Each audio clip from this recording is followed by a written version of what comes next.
BJD ଗଡ଼ରେ ଶୁଭୁଛି ଶଙ୍ଖର ନାଦ। ବହୁ ଚର୍ଚ୍ଚିତ ନିର୍ବାଚନ ମଣ୍ଡଳୀ ତଥା ବିଶ୍ୱ ପ୍ରସିଦ୍ଧ ଚାନ୍ଦୁଆ ନଗରୀ ନିର୍ବାଚନ ମଣ୍ଡଳୀରେ ଚାଲିଛି ଶଙ୍ଖର ନାଦ। ଆଉ କିଛି ଦିନ ପରେ ହେବାକୁ ଯାଉଛି ସାଧାରଣ ନିର୍ବାଚନ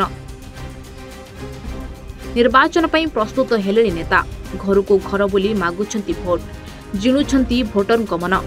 35 ବର୍ଷର ବିଜେଡି ଗଡ଼ ତଥା 7 ଥର ବିଧାୟକ ସ୍ୱର୍ଗତ ପ୍ରଦୀପ ମହାରଥୀଙ୍କ ଗଡ଼ କହିଲେ ଅତୃପ୍ତି ହେବନି।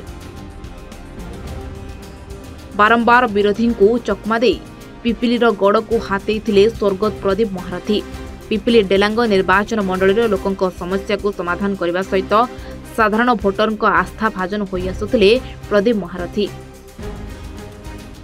ତେବେ 2021ରେ ସ୍ୱର୍ଗତ ମହାରଥୀଙ୍କ ଅକାଳ ବିୟୋଗ ପରେ ଗଡ଼କୁ ନିଜ ହାତକୁ ନେଇ ଉନ୍ନତି ଦିଗରେ ଅଗ୍ରସର ହେବାକୁ ଧାଇଁ ଆସିଥିଲେ ଜୁନିୟର ମହାରଥୀ ତଥା ମାଟିର ପୁଅ ଓ ମହାରଥୀଙ୍କ ସୁପୁତ୍ର ରୁଦ୍ରପ୍ରତାପ ମହାରଥୀ।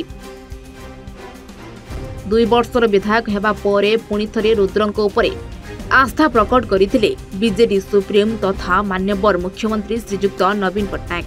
ଚଳିତ ନିର୍ବାଚନ ପାଇଁ ରୁଦ୍ରଙ୍କୁ ମିଳିଛି ଗୁରୁ ଦାୟିତ୍ୱ।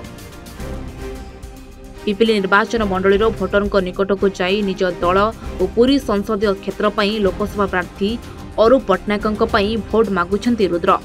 ପ୍ରଚାର ମଇଦାନରେ ଏବେ ବଢ଼ୁଛି ରୁଦ୍ରଙ୍କ କ୍ରେଜ୍। ଯୁବକ ହେଉ ଅବା ବୃଦ୍ଧଙ୍କ ମନରେ ଜିଣୁଛନ୍ତି ରୁଦ୍ର। ବାଇକ୍ ଶୋଭାଯାତ୍ରା ହେଉ ଅବା ଘରକୁ ଘର ବୁଲି ଲୋକଙ୍କ ସମସ୍ୟା ବୁଝିବା ସହ ଏବେ ସମସ୍ତଙ୍କ ମନ ଜିଣୁଛନ୍ତି ବିଧାୟକ ରୁଦ୍ରପ୍ରତାପ ମହାରଥୀ। 2 ବର୍ଷର ବିଧାୟକ ହେବା ପରେ ରୁଦ୍ର ପିପିଲି ଡେଲାଙ୍ଗ ପାଇଁ ଅନେକ ଉନ୍ନତିମୂଳକ କାର୍ଯ୍ୟ କରିଥିବା ବେଳେ ଏବେ ଆଶା ରହିଛି ପିପିଲି ଗଡ଼ ହାତେଇବା ପରେ କିଛି ଅଧୁରା କାମକୁ ପୂରା କରିବା ସହିତ ଜୀବନର ଶେଷ ରକ୍ତବିନ୍ଦୁ ଥିବା ଯାଏଁ ସାଧାରଣ ଲୋକଙ୍କ ସେବକ ହୋଇ ରହିବା ସହିତ ସଦାସର୍ବଦା ଡେଲାଙ୍ଗ ପିପିଲିର ଉନ୍ନତି ପାଇଁ କାମ କରିବେ।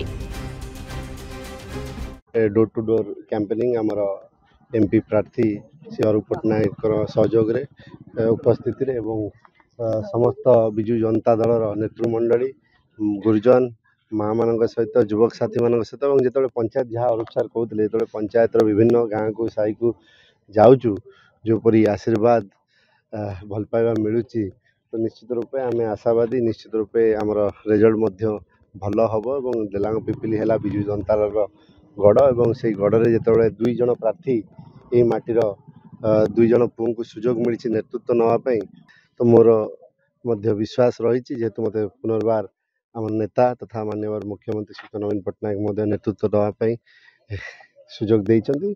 मुझे सेवक हिसाब से कार्य करी जनसाधारण आशीर्वाद सहयोग अंचल विकास धारा को आगे ने बीजेडी संपूर्ण प्रकार प्रस्तुत आगामी निर्वाचन लड़िया एवं 100% निश्चिंत भाव बीजेडी ये तो आप निजे कही बीजेडी गड़